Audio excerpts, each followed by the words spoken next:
Baiklah. Assalamualaikum warahmatullahi wabarakatuh. Waalaikumsalam Waalaikumsalam warahmatullahi warahmatullahi wabarakatuh. wabarakatuh. Baiklah, sebelumnya kita perkenalan dulu ya. Perkenalkan, nama saya Muhammad Yofi Sidki. Saya selaku moderator pada acara Talkshow pada hari ini. Terima kasih sebelumnya kepada Allah Subhanahu wa taala karena berkat dan rahmatnya Dialah kita dapat hadir dalam acara Talkshow pada hari ini.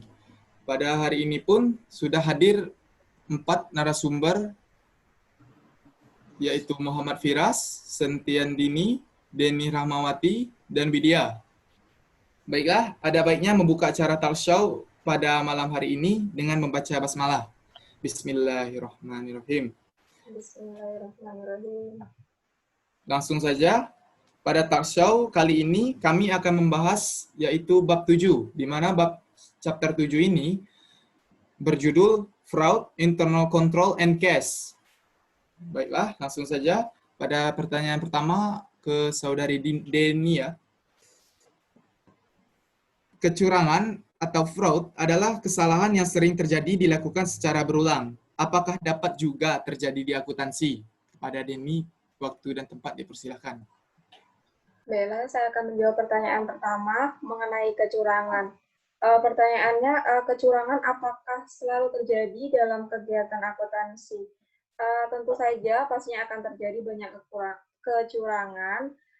Di dalam kecurangan ini memiliki beberapa bentuk, dan di sini ada yang namanya segitiga kecurangan atau fraud triangle, di mana terbagi menjadi 3. Yang pertama ada tekanan keuangan atau financial pressure.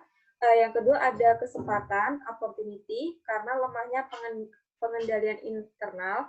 Dan yang ketiga ada pembenaran kesalahan, rationalization, perilaku pembelaan saat terjadi kecurangan.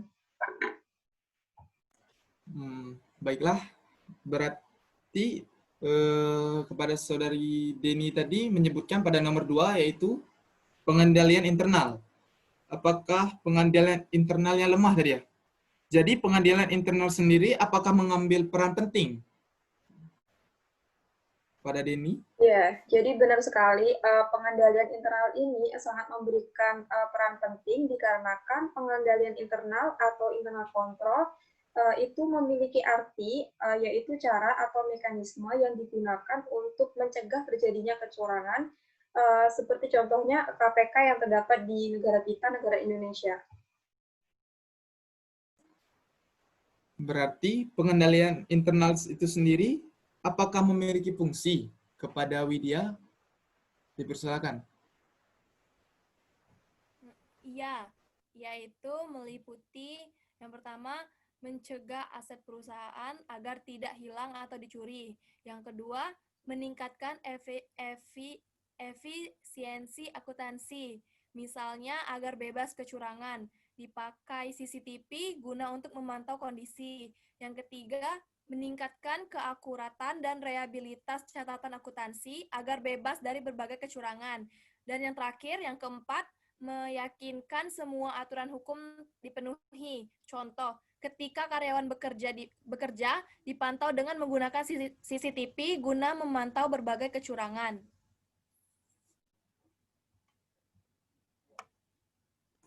Wah, berarti benar-benar mirip dengan KPK Indonesia sendiri ya. Memantau kasus korupsi, semua harus dipantau. Apa saja sih komponen pengendalian internal itu sendiri, Siwit? Kepada Widya. Seperti yang sudah dijelaskan, yang pertama fungsi internal control.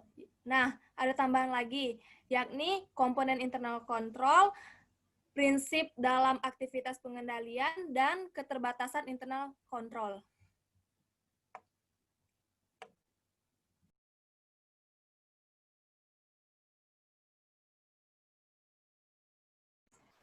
Oke.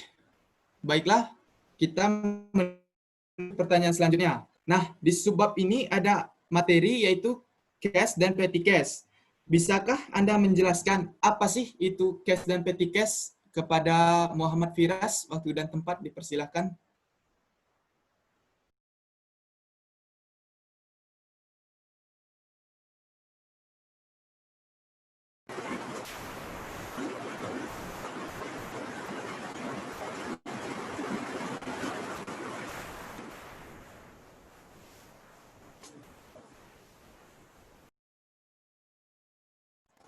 Kepada Firas. Kalau cash ya uangnya. Nah, kalau petty cash artinya petty cash adalah bisa diartikan sebagai sejumlah kecil uang yang memang disiapkan oleh perusahaan untuk digunakan pada saat ada pengeluaran kecil. Biasanya dari sejumlah kecil uang yang disiapkan ini nantinya digunakan ketika ada transaksi mendadak atau rutin yang diperlukan oleh perusahaan. Nah, dan kas kecil ini sifatnya berupa uang, bukan material yang disiapkan. Oke, kepada Dini.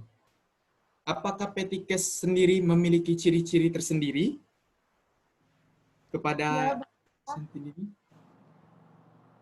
Ciri dari petty cash tersebut seperti jumlah nominalnya yang sudah ditetapkan sebelumnya oleh manajemen perusahaan dalam jumlah tertentu atau terbatas.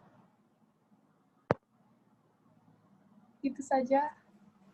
Baiklah, kan setiap itu pasti memiliki tujuan. Nah, apa sih tujuan dari petty cash itu sendiri? Kepada Muhammad Firas, mungkin bisa membantu. Sebenarnya tujuan dari petty cash itu adalah yang pertama itu menghindari prosedur yang sangat tidak efisien dan tidak ekonomis ketika ada pengeluaran yang diperlakukan secara mendadak dalam nominal yang relatif kecil. Terus yang kedua itu memudahkan karyawan atau staf ketika hendak melakukan pelayanan maksimal, tetapi mengalami kendala dalam beberapa hal. Ini juga penting untuk menjaga relasi perusahaan dengan mitra. Yang selanjutnya, mempercepat realisasi sebuah aktivitas yang membutuhkan dana dengan cepat dan mendadak tanpa pernah direncanakan sebelumnya. Yang terakhir itu adalah masalah perlengkapan ataupun kebutuhan kantor yang sudah habis tetapi perlu dipenuhi dalam waktu yang relatif cepat. Dalam guna mencapai tujuan tersebut diperlukan metode di mana metodenya ada dua, yaitu Impulse Fund System dan Fluctuating System. Ada yang menarik dari penjelasan Muhammad Firas tadi ya? Fund System dan Fluctuating System. Kepada saudari Sentian Dini mungkin bisa membantu. Apa sih itu Impress Fund System dan Fluctuating System? Kepada Dini, apakah dapat membantu jawabannya? Terima kasih Muhammad Jofi atas pertanyaannya. Baiklah, apa itu Impress Fund System dan Fluctuating System? Nah, jadi Impress Fund System atau metode tetap, yaitu metode pertama yang biasa digunakan adalah metode tetap, di mana rekening yang ada jumlahnya akan selalu tetap. Nah, perubahan yang ada di dalam kas akan digantikan dengan sejumlah uang dalam waktu tertentu, misalnya seminggu sekali. Biasanya ketika terjadi sebuah transaksi, pengguna kas kecil tidak akan langsung mencatat, tapi akan mengumpulkan bukti transaksi terlebih dahulu. Ciri khas dalam penggunaan metode ini adalah pada pengisian kembali cash yang ada, pengisian akan dilakukan sesuai dengan pengeluaran yang telah dilakukan, sehingga jumlah uang yang ada akan sama dengan jumlah uang yang telah ditetapkan. Nah, kalau fluctuating system atau metode fluktuatif, yaitu metode kedua sekaligus terakhir dalam pengelolaan petty cash, di mana metode berubah-ubah atau metode fluktuatif ini. Jika pada metode tetap, jumlah uang yang dipegang pengguna sudah ditetapkan, pada metode ini jumlah kas disesuaikan dengan kebutuhan. Jadi, sistem ini menghendaki nominal yang tidak harus sama, tetapi nominal awal saat pertama kali diambil kebijakannya. Baiklah, terima kasih atas jawabannya dari Saudari Dini. Nah, tadi agak susah tuh di metode fluktuatif ya. Kita tanya lagi kepada narasumber kita, kepada Saudari Deni. Apa sih itu metode fluktuatif? Apakah bisa Anda memberikan contohnya kepada Saudari Deni? Dipersilakan. Baiklah, saya akan mencoba memberikan contoh mengenai metode fluktuatif. Contohnya seperti misalnya nih, saya memberikan contoh Jika nominal kas awal sejumlah 1 juta, ketika sudah digunakan jumlah uang akan berkurang dan perlu diisi kembali. Nah, pada saat pengisian, perusahaan yang menggunakan sistem ini boleh memberikan jumlah uang sesuai dengan kebutuhan. Jadi jumlahnya tidak harus sama dengan saldo awal, boleh bertambah dan boleh berkurang. Catatan keuangan tentang pembayaran yang dilakukan dengan kas kecil harus dimuat dalam jurnal dengan mendebit biaya dan mengkredit perkiraan. Besarnya jumlah dana yang terdapat dalam kas kecil akan disesuaikan dengan perkembangan kebutuhan penggunanya. Berarti sangat jelas ya, di mana perbedaan antara cash dan petty cash itu sendiri. Baiklah, kita menuju ke pertanyaan selanjutnya.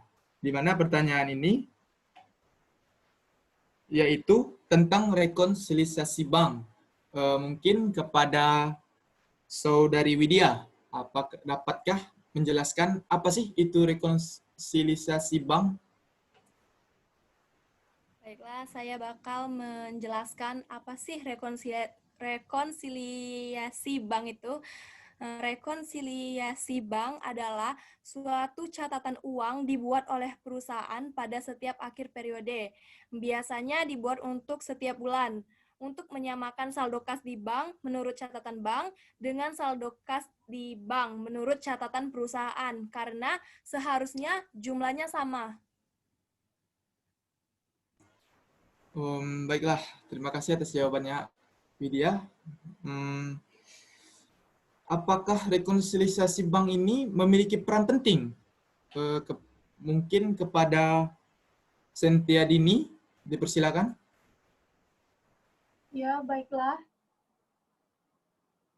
Dalam membuat rekonsiliasi bank, itu sangat diperlukan.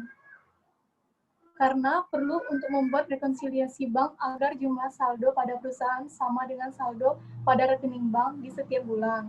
Nah, perbedaan kas ini, bank pada catatan di perusahaan dan di bank terjadi karena kesalahan atau perbedaan waktu atau kesalahan lainnya. Oke, terima kasih atas jawabannya.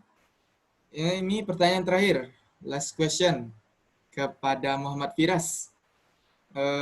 Pertanyaannya, apakah rekonsiliasi bank itu memiliki item? Kepada Firas, waktu dan tempat dipersilakan.